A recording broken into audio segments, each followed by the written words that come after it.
नमस्कार दोस्तों, आज शिव पुराण में शिव तत्व ज्ञान बतलाया गया है और ये शिव तत्व ज्ञान जो है वायु देव बतला रहे हैं। वायु देव जो हैं प्रकृति से पुरुष को जोड़ता हुआ बताते हैं कि प्रकृति और पुरुष में स्त्री का स्थान कहीं भी नहीं है। प्रकृति जो है वो क्षर है, क्षत्रिय वाला श और र, क्षर। प्रकृति क्षर है और पुरुष क्या है, अक्षर। ये जब दोनों मिल जाते हैं तब शिव तत्व बनता है। मतलब प्रकृति और पुरुष का संयोग ही संपूर्ण सत्य है, इसमें स्त्री कहीं भी नहीं है। माया क्या है? आज आधुनिक युग में देखा जाए तो माया स्त्री को कहा जा रहा है, लेकिन शिव पुराण के अनुसार माया प्रकृति है और पुरुष क्या है, भोग्य यानी भोक्ता, प्रकृति को भोगने वाला। और आधुनिक युग में देखा जाए तो पुरुष किसको भोग रहा है? केवल और केवल स्त्री को भोग रहा है, प्रकृति को नहीं।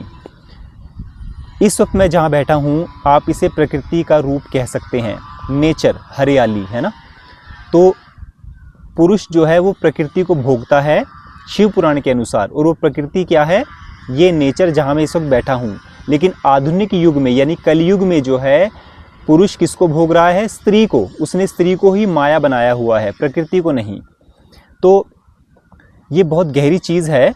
अगर हम और गहराई में उतरें तो पुरुष और स्त्री को अगर लेकर मैं आगे चलूँ, स्त्री को जब मासिक धर्म आता है, आज की भाषा में इसको पीरियड्स आना भी कहते हैं, है ना, मासिक धर्म कह देते हैं। स्त्री रजस्वला हो गई, ये भी कह सकते हैं। तो मैं मासिक धर्म शब्द लेके चलूँगा। स्त्री विवश है, प्रकृति के नियमों के अनुसार अगर देखा जाए तो स्त्री विवश है किस चीज़ में? मासिक धर्म में। स्त्री को हर महीने मासिक धर्म यानी पीरियड्स आने ही आने हैं, वो रुक नहीं सकते, है ना।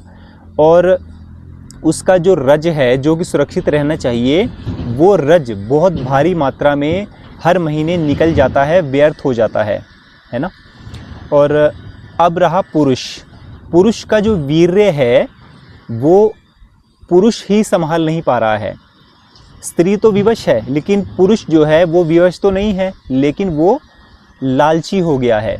अभिलाषाएं जो हैं, इच्छाओं का जो ढेर है, उसकी पोटली बनाकर उसने अपने सर पे रखी हुई है और वो अपने वीर्य को संजो कर नहीं रख सकता, उसको बहाए चला जा रहा है। या तो वो अपने वीर्य को हस्त मैथुन के द्वारा बहा देता है, या दूसरा कारण स्त्री को बना लेता है कि स्त्री के शरीर के साथ क्रिया करके, संभोग करके वो अपने वीर्य का स्खलन कर देता है और उसका पतन हो जाता है ना।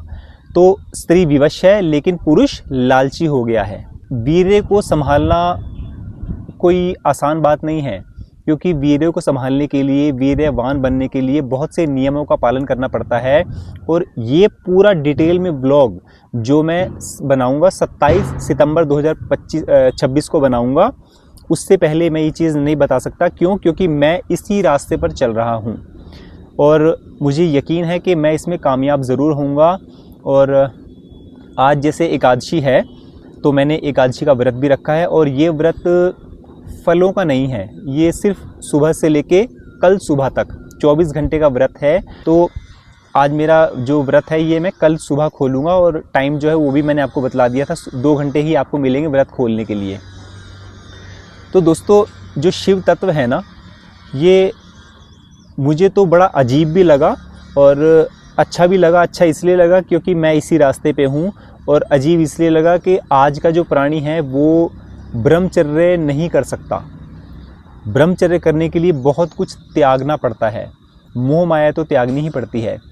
पर इसका सीधा मतलब आप ये नहीं निकाल सकते कि आपको परिवार छोड़ के, अपने रिलेटिव्स छोड़ के जो है जंगलों में चले जाना चाहिए, सब कुछ छोड़ छाड़ के। ऐसा नहीं है, क्योंकि गृहस्थ का ब्रह्मचर्य भी होता है कि अगर इंसान की स्त्री है, उसके बच्चे हैं, तो वो अपने परिवार में रह के भी ब्रह्मचर्य का पालन कर सकता है। लेकिन उसके लिए बहुत सहनशीलता चाहिए, है ना, बहुत पेशेंस चाहिए, और वो पेशेंस आज के मानव में नहीं है। तो शिव तत्व का ज्ञान जो है वो यही कहता है कि प्रकृति और पुरुष ये दो ही शब्द हैं और इन दोनों शब्दों के बीच में स्त्री का स्थान कहीं भी नहीं है। तो आपसे सिर्फ विनती ही कर सकता हूँ कि आप ब्रह्मचर्य का पालन करें। स्त्री भी ब्रह्मचर्य का पालन कर सकती है, लेकिन जैसे मासिक धर्म जो आता है उसके अलावा भी अगर वो अपने रज को बचाए तो वो भी कुंडलिनी साधना कर सकती है, और अगर नहीं तो वो कुंडलिनी साधना नहीं कर सकती है किसी भी कीमत पे। तो दोस्तों, मेरा ये ब्लॉग छोटा सा आज का इतना ही था। मुझे ऐसा फील हो रहा है, लग रहा है कि भाई जो चीज़ मैंने आपको बोली कि प्रकृति और पुरुष के बीच में स्त्री का स्थान कहीं नहीं है, ये बातें आपके ऊपर से चली जाएंगी। बहुत से लोग ऐसे हैं जिनके ऊपर से चली जाएंगी, ये गूढ़ ज्ञान आपको समझ में शायद ना आए। तो आपसे ये भी रिक्वेस्ट करूँगा जाने से पहले कि आप YouTube के दूसरे वीडियोस देखें, और क्योंकि वो उसमें कुछ चलचित्र दिखाएंगे, कुछ इमेजेस दिखाएंगे, और मैं ये सब नहीं दिखाता हूँ क्योंकि मैं प्योर वीडियो ही बनाता हूँ और प्योर वीडियो ही बनाऊँगा कि इसमें किसी भी तरह की एडिटिंग नहीं होगी, है ना। कि अगर मैं कोई सब्जी का नाम ले रहा हूँ तो सब्जी आ जाएगी और वीडियोस वगैरह चल रहे हैं, मेरा चेहरा नज़र नहीं आ रहा है, वो एक मिलावट होती है ना। जैसे आप कोई मिठाई खा रहे हैं तो उसमें मिलावट है ना। तो दोस्तों, मुझे अभी दीजिए इजाज़त। जय श्री राम।